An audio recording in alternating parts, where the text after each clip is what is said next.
स्वागत है आप सभी का फिर से एक नई वीडियो में। दोस्तों बात करेंगे सातवें चरण शिक्षक भर्ती के ऊपर। सातवें चरण शिक्षक की बहाली जो बिहार में होने वाली है, लेकिन कब होने वाली है इसका कोई अता पता नहीं है। ऐसे में सातवें चरण शिक्षक अभ्यर्थियों की जो बाधाएं हैं दिन प्रतिदिन बढ़ती ही जा रही है।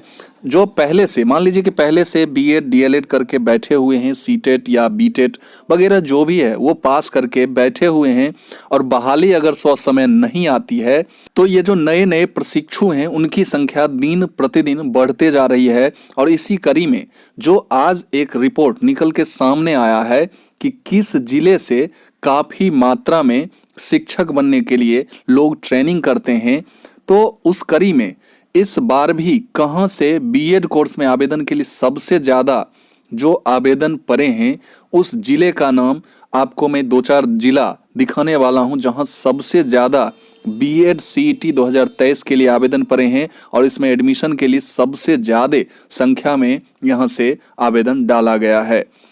दूसरी जो बात मैं करने वाला हूं कि 7th फेज की जो बहाली होगी उससे पहले 6 फेज का होना 6 फेज का ख़त्म होना बहुत ज़रूरी है। और ऐसे में 6 फेज जो है आपका ख़त्म होने का नाम नहीं ले रहा है। इसी कड़ी में जो मधुबनी के कुछ जो जगह हैं और दरभंगा के कीरतपुर जो पंचायत है वहाँ 20 तारीख को यानी कि 20 मार्च को जो काउंसलिंग होने वाला था वो काउंसलिंग रद्द कर दिया गया।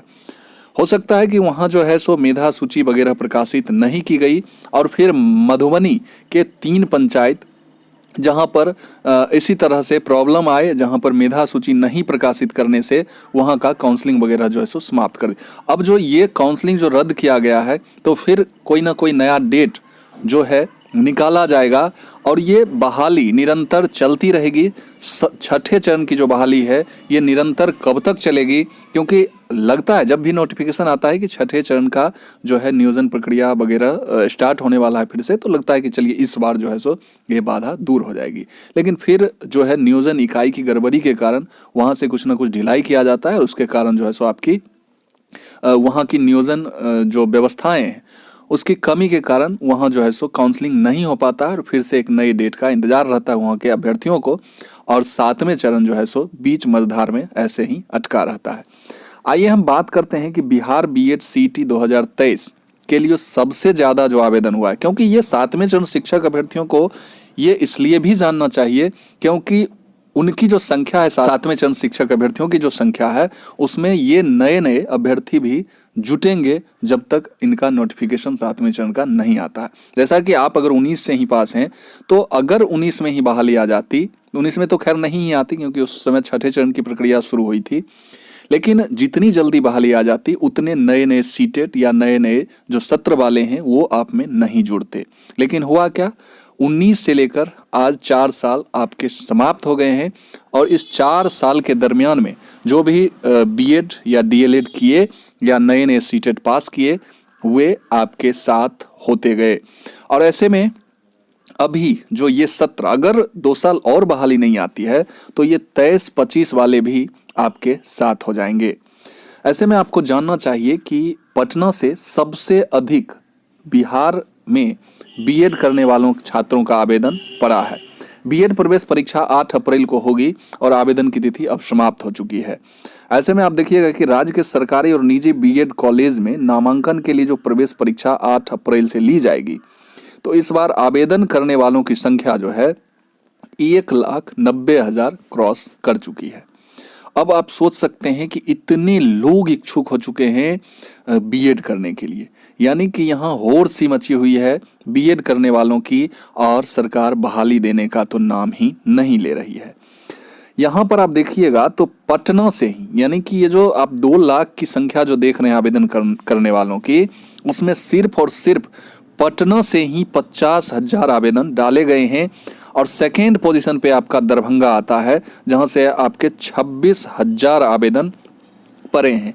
फिर मुजफ्फरपुर 3rd, गया 4th, भागलपुर, वैशाली, इस प्रकार से यहाँ से भी 10-10 हज़ार की संख्या में आवेदन डाले गए हैं बीएड कोर्स के लिए। तो आप सोच सकते हैं कि 2-2 लाख स्टूडेंट इस स्टेट से, बिहार से बीएड करने के लिए इच्छुक हैं। तो ये संख्या जो है हर एक साल बढ़ती है। खैर ये अलग बात है कि 2 लाख अभ्यर्थियों का एडमिशन नहीं होगा, इसमें से 30 से 33 हज़ार स्टूडेंट ही एडमिशन लेते हैं, क्योंकि 330 लगभग कॉलेज हैं जिसमें 36,000 के करीब जो है सो सीट हैं। तो वहाँ 36,000 अभ्यर्थियों का एडमिशन होगा। तो ये 36,000 अभ्यर्थी बीएड करते हैं और फिर डीएलएड करने वालों की भी संख्या 30 से 32-33 हज़ार रहती है। यानी कि 60 से 65 हज़ार की संख्या में प्रत्येक साल जो है सो ट्रेनिंग करके ये अभ्यर्थी निकलते हैं शिक्षक बनने की आस में।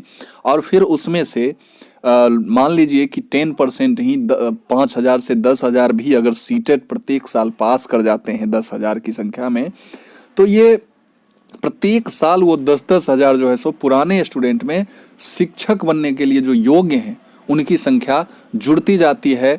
और सरकार बहाली जो निकालती है वो 7 साल 8 साल 10 साल पे, और इस तरह से इन शिक्षक अभ्यर्थियों का ज़िंदगी बर्बाद हो जाता है, इसी आस में कि अब जो है मेरे पास सारी अर्हताएँ हैं और हम शिक्षक बन जाएंगे। तो एक भरपूर लड़ाई लड़ना होगा, एक कह सकते हैं कि पुरजोर आपको लड़ाई लड़ना होगा अपनी नोटिफिकेशन निकलवाने के लिए।